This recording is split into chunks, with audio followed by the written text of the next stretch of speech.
شمالی لاہور کے علاقے بوگیوال کوٹ خواجہ شہید شیر شاہ روڈ میں چند ایکڑ رقبے پر بنی عمارت مہاراجہ شیر سنگھ کی باراندری ہے۔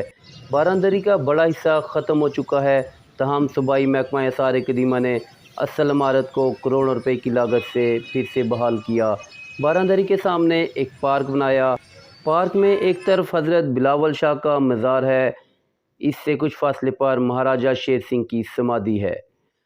مہاراجہ شیر سنگھ نے اپنی موت تک سکھ سلطنت پر حکمرانی کی۔ وہ سکھ سلطنت کے بانی مہاراجہ رنجیت سنگھ اور ان کی ملکہ رانی مہتاب کور کا بیٹا تھا۔ اس کے دور حکومت میں اس باراندری کے علاوہ لاہور میں کچھ دیرپا آرکیٹیکچر سٹیٹس تیار کیے گئے۔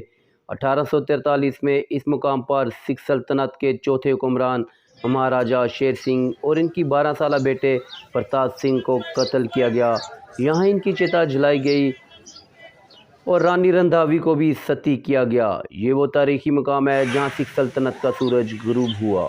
اس جگہ مہاراجہ رنجیت سنگھ کے بیٹے مہاراجہ شیر سنگھ، شیر سنگھ کی بیوی رانی رندھاوی اور بیٹے پرتاپ سنگھ کی سمادھیاں تھیں، تاہم اب یہاں صرف ایک ہی سمادھی باقی بچی ہے جو مہاراجہ رنجیت سنگھ بیٹے شیر سنگھ کی ہے۔ اس باراندری سے ملحقہ مزار حضرت شاہ بلاول کا ہے۔ مہاراجہ شیر سنگھ اس جگہ کو دریائے راوی کے کنارے گرمیوں میں بطور اپنی پسندیدہ گھروں میں سے ایک کے طور پر استعمال کرتے تھے۔ تقسیم ہند کے دوران بھی اس جگہ پر کافی تباہی مچی، لیکن اصل تباہی بابری مسجد کے سانحے کے بعد آئی، جب قبضہ گروپوں نے مزار کے ساتھ ساتھ ملحقہ باراندری سمادھیوں کی عمارتوں کو تہس نہس کیا۔ باراندری کی لکڑی کو چھتوں کو آگ لگا کر جلایا گیا۔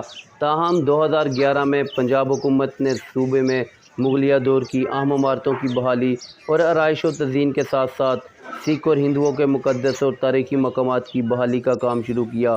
اس منصوبے کے تحت مہاراجہ شیر سنگھ کی باراندری اور سمادھی کو بحال کیا گیا۔ باراندری کی دیواروں، چھتوں اور دروازوں کی دوبارہ مرمت کی گئی۔ باراندری کے سامنے لان کو ایک خوبصورت پارک کی شکل دی، جبکہ اطراف میں 4 دیواری کر کے اس جگہ کو قبضہ گروپوں سے محفوظ کیا گیا۔ مقامی لوگ صبح اور شام کے اوقات میں یہاں آ کر سیر تفریح کرتے ہیں۔ یہ جگہ کھنڈر بن چکی تھی، یہاں خاک اڑتی تھی، لیکن محکمہ آثار نے اس عمارت کو دوبارہ بحال کیا۔ یہاں درخت لگائے گئے۔ کبھی کبھار یہاں غیر ملکی بالخصوص سکھ بھی آتے ہیں، وہ اس جگہ کو دیکھتے ہیں۔ حکومت نے سکھوں کی اس تاریخی عمارت کو پھر سے تعمیر کیا، یہاں اس طرز پر نقش و نگار بنائے جس طرح پرانی عمارت پر تھے۔ کبھی یہاں پہلوانوں کا اکھاڑا ہوا کرتا تھا، تاہم 1980 میں وہ اکھاڑا ختم ہو گیا۔ پنجاب حکومت نے لاہور کے اس پوشیدہ ورثے کو دنیا کے سامنے لانے کا فیصلہ کیا۔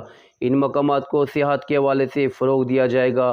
حکومت بھارت سمیت مختلف ممالک سے مذہبی رسومات منانے والے ہزاروں سکھ یاتری ہر سال پاکستان آتے ہیں۔ لاہور میں قیام کے دوران سکھ یاتریوں کو سمادھی شیر سنگھ سمیت دیگر مقامات کی سیر کروائی جاتی ہے تاکہ وہ جان سکیں کہ پاکستان میں سکھوں کے ورثے کو حکومت نے کس طرح سینے سے لگائے رکھا ہے۔ شیر سنگھ کی سمادھی ایک تاریخی ورثہ ہے اور اسے محفوظ کر دیا گیا ہے۔ آج کے لیے اتنا ہی۔